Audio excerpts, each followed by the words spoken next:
শুভেচ্ছা রইল আন্তর্জাতিক অঙ্গনের সর্বশেষ সংবাদ নিয়ে আমাদের নিয়মিত আয়োজনে। একসাথে দুই ফ্রন্টে প্রলয়ঙ্কারী হামলা। গাজা থেকে ইয়েমেন, ইসরায়েলের পতন কি শুরু হয়ে গেল? ইসরায়েলের পায়ের তলার মাটি কি সরে যাচ্ছে? গাজার জ্বলন্ত অলিগলি থেকে শুরু করে আরব উপদ্বীপের দেশ ইয়েমেনের রাজধানী পর্যন্ত ছড়িয়ে পড়েছে যুদ্ধের আগুন। একদিকে হামাসের দুঃসাহসিক গেরিলা হামলা, অন্যদিকে ইয়েমেনের ভয়ঙ্কর প্রতিশোধের হুঙ্কার। একযোগে দুই ফ্রন্টে কণ্ঠাসা ইসরায়েল। প্রধানমন্ত্রী সহ শীর্ষ নেতাদের হত্যার জবাবে ইয়েমেন কি এমন কোনো পদক্ষেপ নিতে চলছে যা পুরো মধ্যপ্রাচ্যের মানচিত্র বদলে দিবে? বিশ্বমঞ্চে কেন একঘরে হয়ে পড়েছে একসময়ের অপ্রতিরোধ্য ইসরায়েল? দেখছেন ডিজিটাল নিউজ টিভির। আজকে আমরা দেখাবো পর্দার আড়ালের সেই সব ঘটনা। আমাদের সাথেই থাকুন।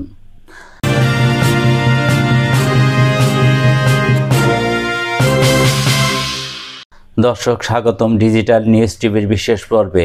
আজ আমরা কথা বলবো এমন এক পরিস্থিতি নিয়ে যা ইসরায়েলের জন্য অশনি সংকেত হয়ে উঠেছে। প্রথমে নজর রাখব ফিলিস্তিনের গাজার দিকে। দিন যত যাচ্ছে গাজার আল জাইতুন এলাকাটি ইসরায়েলি দখলদার বাহিনীর জন্য এক দুঃস্বপ্নের নাম হয়ে উঠছে। এই দৃশ্যগুলো কোনো হলিউডের সিনেমার নয়। এ হলো গাজার আল জাইতুন এলাকার, যেখানে হামাসের সামরিক শাখার আল কাসাম ব্রিগেডের যোদ্ধারা নতুন রণকৌশলে ইসরায়েলি বাহিনীকে নাস্তানুভূত করে চলছে। শনিবার আল কাসাম ব্রিগেড জানিয়েছেন তাদের যোদ্ধারা ইসরায়েলি সেনাদের একটি সমাবেশ লক্ষ্য করে বৃষ্টির মতো মর্টার শেল নিক্ষেপ করেছে।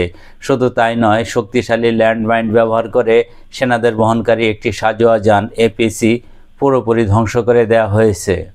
আমাদের হাতে আসা তথ্য অনুযায়ী এই হামলায় বহু ইসরায়েলি সেনা হতাহত হয়েছে।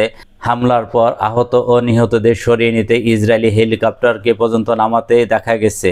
যদিও ইসরায়েল মাত্র একজন সেনা নিহতের কথা স্বীকার করেছে, কিন্তু প্রতিরোধ যোদ্ধাদের দাবি প্রকৃত সংখ্যা এর চেয়ে অনেক গুণ বেশি।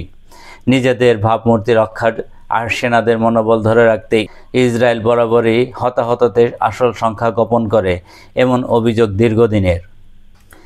ইয়েমেনের প্রতিরোধের গর্জন।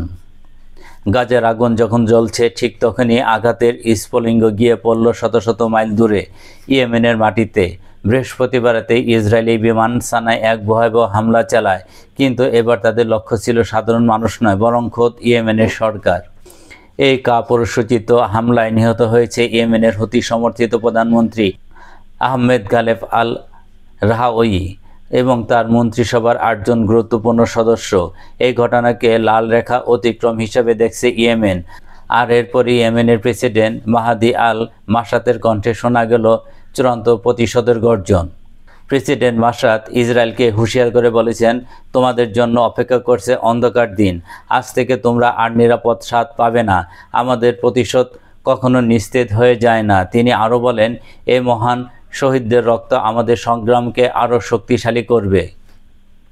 আনসারুল্লাহ মুভমেন্টের রাজনৈতিক ব্যুরো সদস্য মোহাম্মদ আল বুকাইতি স্পষ্ট বলেছেন, এই হামলার মাধ্যমে যুদ্ধ এক নতুন পর্যায়ে প্রবেশ করেছে এবং এর প্রতিশোধ হবে অনিবার্য। তিনি বলেন, ফিলিস্তিনের মুক্তি আমাদের প্রধান লক্ষ্য। বিশ্বমঞ্চে একঘরে ইসরায়েল। শুধু রণক্ষেত্রে নয়, কূটনৈতিক এবং অর্থনৈতিকভাবেও বড় ধরনের ধাক্কা খেয়েছে ইসরায়েল। এর সবচেয়ে বড় উদাহরণ তুরস্ক।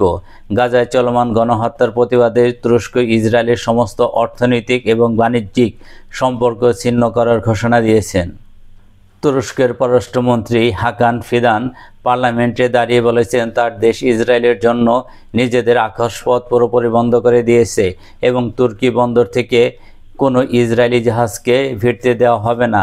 এটি ইসরায়েলের অর্থনীতির জন্য এক বিরাট আঘাত। এই বিচ্ছিন্নতা শুধু তুরস্কে সীমাবদ্ধ নয়। মিশরের রাজনৈতিক বিশ্লেষক মাহমুদ সুলতানের মতে, আন্তর্জাতিক অঙ্গনে ইসরায়েল ক্রমশ একটি ঘৃণিত রাষ্ট্রে পরিণত হচ্ছে। একসময় আফ্রিকায় ইসরায়েলের 33টি দূতাবাস থাকলেও এখন তা কমে মাত্র 13টিতে দাঁড়িয়েছে। বিশ্বের বড় বড় বিনিয়োগ তহবিল ও ব্যাংকগুলো ইসরায়েলি কোম্পানিগুলোর সাথে সহযোগিতা স্থগিত করেছে। আন্তর্জাতিক সম্মেলন ও প্রদর্শনী থেকেও বাদ দেওয়া হচ্ছে তাদের। এই ক্রমবর্ধমান বয়কট প্রমাণ করে বিশ্ব জনমত এখন ফিলিস্তিনিদের পক্ষে। প্রতিরোধ আন্দোলনগুলোর ঐক্য। ইয়েমেনে এই হামলার পর ফিলিস্তিন ও লেবাননের প্রতিরোধ আন্দোলনগুলো তীব্র প্রতিক্রিয়া জানিয়েছে। তারা এক যৌথ বিবৃতিতে এই হত্যাকাণ্ডগুলোকে কাপুরুষোচিত বলে নিন্দা জানিয়েছেন। হামাস বলছে, আল আকসা তুফান অভিযানে ইয়েমেনি ও ফিলিস্তিনি রক্ত একাকার হয়ে গেছে। এই পবিত্র রক্ত মুসলিম উম্মার ঐক্যকে আরও মজবুত করবে। লেবাননের প্রতিরোধ আন্দোলন হিজবুল্লাহ বলেছে, এই বিশ্বাসঘাতকতামূলক আগ্রাসন ফিলিস্তিনের প্রতি ইয়েমেনের সমর্থনকে সেরা উদাহরণ। ইসলামিক জিহাদ, popular front of the liberation of Palestine সহ সব প্রতিরোধ শক্তি জানিয়েছে, এই আত্মত্যাগ তাদের সংগ্রামকে দুর্বল করবে না, বরং জয়ের পথকে আরও প্রশস্ত করবে। শুধু দর্শক, আজকের পরিস্থিতি এটা প্রমাণ করে যে যুদ্ধ এখন শুধু অস্ত্রের লড়াই সীমাবদ্ধ নেই, এটি ছড়িয়ে পড়েছে অর্থনৈতিক, কূটনৈতিক এবং বিশ্ব জনমতের ময়দানে। একদিকে গাজা ও ইয়েমেনের মতো ফ্রন্টগুলোতে বাড়ছে প্রতিরোধ, অন্যদিকে আন্তর্জাতিক অঙ্গনে বাড়ছে একঘরে হয়ে পড়ার চাপ। ইসরায়েলের বৃহত্তর ইসরায়েল গঠনের স্বপ্ন আজ তাদের জন্য এক ভয়ঙ্কর দুঃস্বপ্নে পরিণত হয়েছে। এই বহুমুখী চাপ ইসরায়েল কিভাবে সামলাবে সেটা এখন দেখার বিষয়। পরবর্তী আপডেট নিয়ে আবারও হাজির হব। সে পর্যন্ত ভালো থাকুন, সুস্থ থাকুন এবং সত্যের সন্ধানে ডিজিটাল নিউজ টিভির সাথেই থাকুন। ধন্যবাদ।